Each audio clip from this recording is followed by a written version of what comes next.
Good afternoon, honorable speakers, and the gathering here, August gathering. So there has been deliberation on till now on the application area mostly. So I will just put my presentation to focus on the technology part. So Toshiba has a world leading advanced technology. We call it SCIB. So SCIB is supercharged ion battery. So it is basically a LTO technology, lithium titanium oxide. So the basic classification of the battery is we classify as a primary, non-rechargeable, and secondary batteries. And then in secondary batteries, we have lead acid batteries, then nickel metal hydride or nickel cadmium, and then we have lithium ion. And Toshiba SCIB belongs to the class of lithium ion.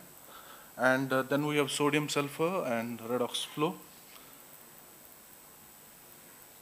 So what's special about SCIB? Actually, it's an advanced technology, but what are the unique features?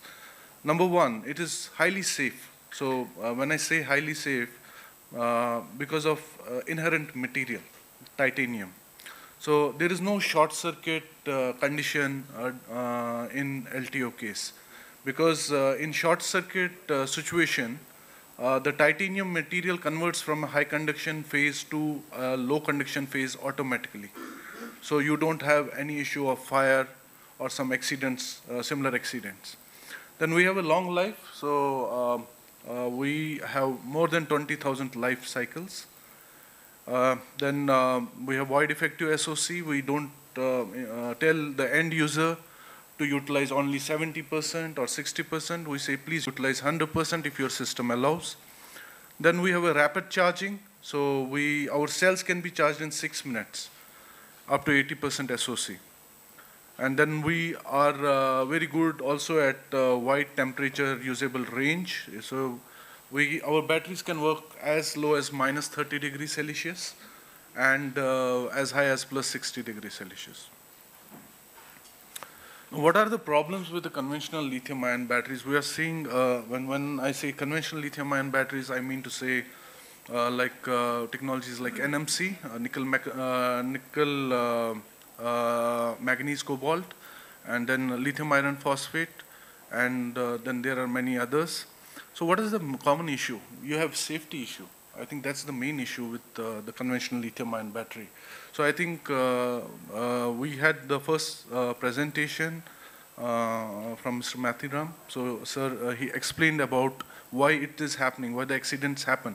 Basically, when you charge and discharge the lithium ion, there are metal dendrite formation. And the graphite or the carbon being at a lower potential, over a period, there is a short circuit between the two electrodes. And there is a fire and blast kind of situation. The accidents happen like that.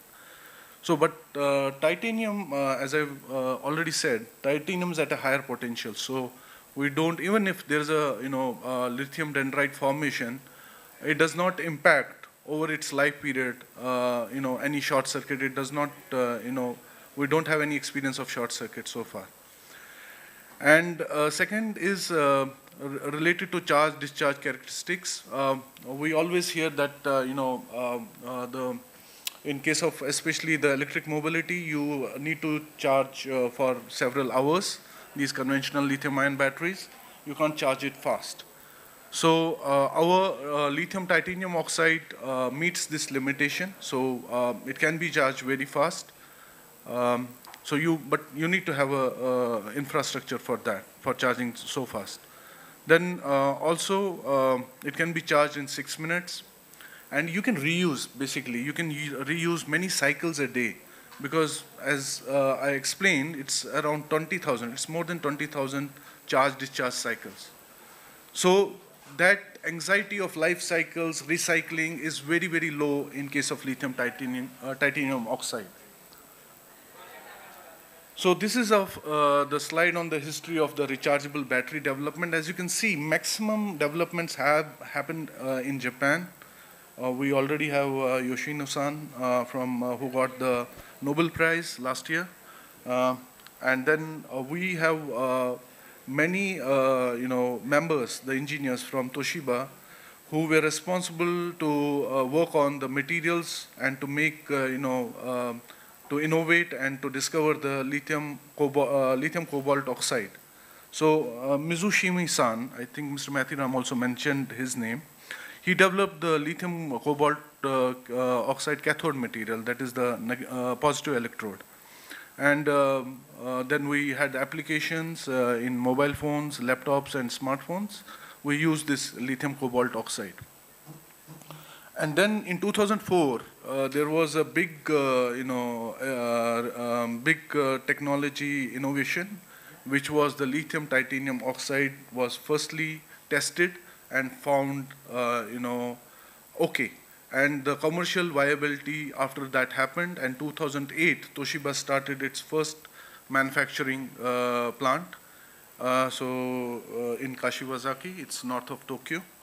So, so maximum development has happened around our around our organization. The engineers of our, Toshiba corporations have led to the development of the new material, and thus given, thus discovered the new technologies in lithium.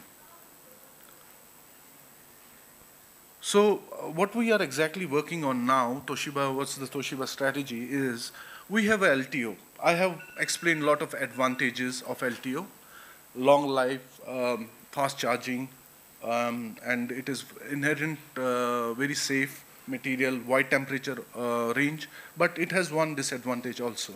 The disadvantage is it has low in energy densities. So our engineers are constantly working on that part. So we are in a phase of coming with the new, this technology that is niobium titanium oxide. So niobium titanium oxide is 1.5 times having more energy density than LTO. So where the engineers in Japan are working to keep the characteristics of LTO and increasing the energy densities, so that it can be utilized in, in e-mobility and also in grid storage. So then we have also battery life diagnostic technology. So Toshiba does not test the product.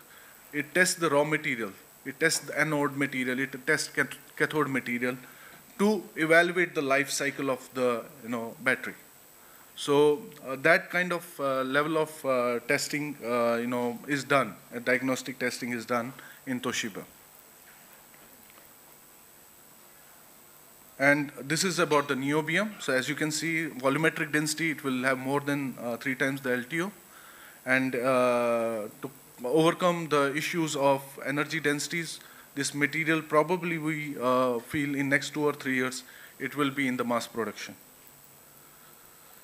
And second is also ultra thin membrane we are developing. This also increases the energy density. Then we have stainless steel that increases that makes the size of the battery compact.